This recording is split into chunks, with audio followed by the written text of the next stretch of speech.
Hello student, कला शिक्षा के अंतर्गत आज जो हम पढ़ेंगे वो है राजस्थान की लोक कलाएं। राजस्थान की लोक कलाओं के बारे में आज हम देखने से पहले ये देखते हैं कि लोक कलाएं किसे कहा जाता है। लोक कलाएं यानी कि जनसाधारण द्वारा यानी कि लोगों द्वारा प्रस्तुत की जाने वाली कला को, ठीक है, जनसाधारण द्वारा या लोगों द्वारा प्रस्तुत की जाने वाली कला को ही लोक कलाएं कहा जाता है। ठीक है, लोक कलाओं के अंतर्गत व्यक्तियों द्वारा किसी भी प्राकृतिक सौंदर्य या किसी भी गाथा को क्या क्या जो है सौंदर्य रूप और भी ज्यादा सौंदर्य रूप प्रस्तुत किया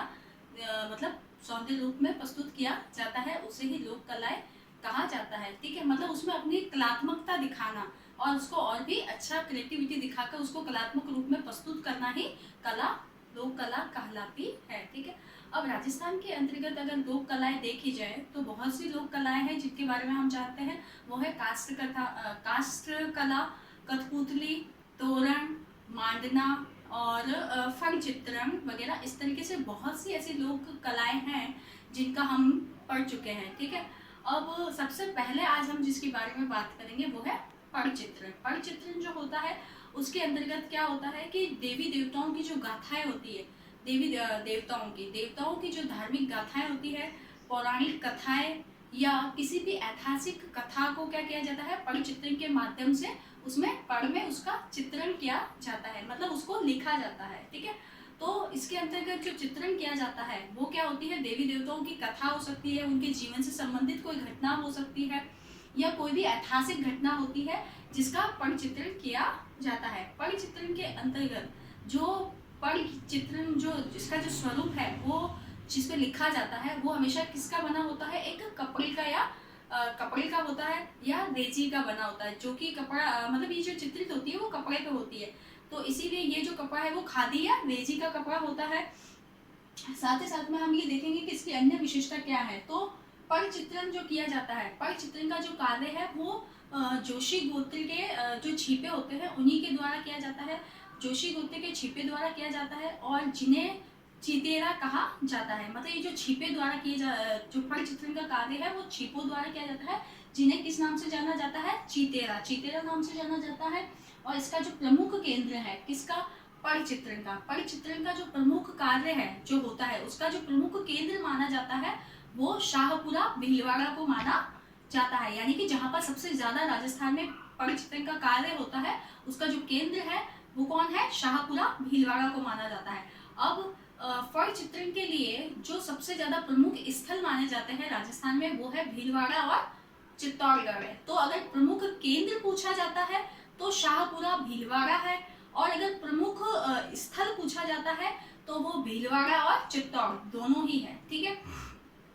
साथ ही साथ में बात हो जाती है कि पड़ चित्रण के लिए जो सर्वाधिक लोकप्रिय पड़ है वो किसकी है। ठीक है, तो सर्वाधिक लोकप्रिय पड़ जिनकी मानी जाती है वो है बाबूजी की है, और सबसे लंबी पड़ जिनकी मानी जाती है वो है देवनारायण जी की पड़ होती है। अब है देश की प्रथम पड़ चितेरी महिला, तो देश की प्रथम पड़ चितेरी महिला जिन्हें कहा गया है वो है पार्वती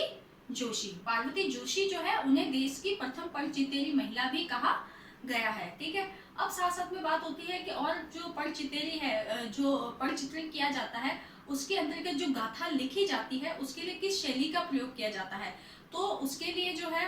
पड़ चित्रण के लिए जिस शैली का प्रयोग होता है वो लाल और हरे रंग की शैली होती है। लाल और हरे रंग की शैली होने के साथ साथ में उसमें जिन पात्र होते हैं उस विषय वस्तु के अंतर्गत, तो उन पात्रों में से जो प्रमुख पात्र होता है उसका जो रंग है वेशभूषा का वो लाल रंग का होता है, और जो खलनायक का पात्र होता है उसकी वेशभूषा का रंग हरे रंग का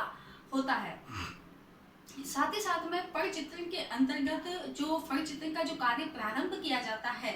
तो वो हमेशा ही देव उठनी 11 से इसको प्रारंभ किया जाता है, और इसको मतलब चातुर्य मास में क्या होता है कि पड़ चित्रण जो है उसका कार्य बंद कर दिया जाता है, मतलब चौथे मास में पड़ चित्रण का कार्य नहीं होता है, क्योंकि ये मान्यता है कि उस समय जो देवता होते हैं वो सो जाते हैं, इसीलिए पड़ चित्रण का कार्य नहीं किया जाता है, और देव उठनी 11 के बाद में ही पड़ चित्रण का कार्य जो है वो प्रारंभ हो जाता है। ठीक है, और साथ ही साथ में ये मान्यता है कि पड़ चित्रण को जो बांचने का कार्य है वो हमेशा ही देवताओं की, मतलब जिन देवताओं की जो तिथि होती है उसी तिथि के अनुसार ही उसको पड़ चित्रण को पढ़ने का कार्य किया जाता है, और बाँचने के साथ साथ इस पर्ण चित्रण को बाँचा जाता है और सुर ताल के साथ में इसको बाँचने का कार्य किया जाता है। और बाँचने के साथ ही इस पर्ण चित्रण के दिन क्या होता है कि जब जिस दिन बाँचा जाता है उस दिन जो है पूरा ही एक ऐसे स्थल को चुना जाता है जहाँ पर क्या है, जो पूरी तरीके से खुला हो, ठीक है। पूरी तरीके से जो खुला स्थल होता है वहाँ पर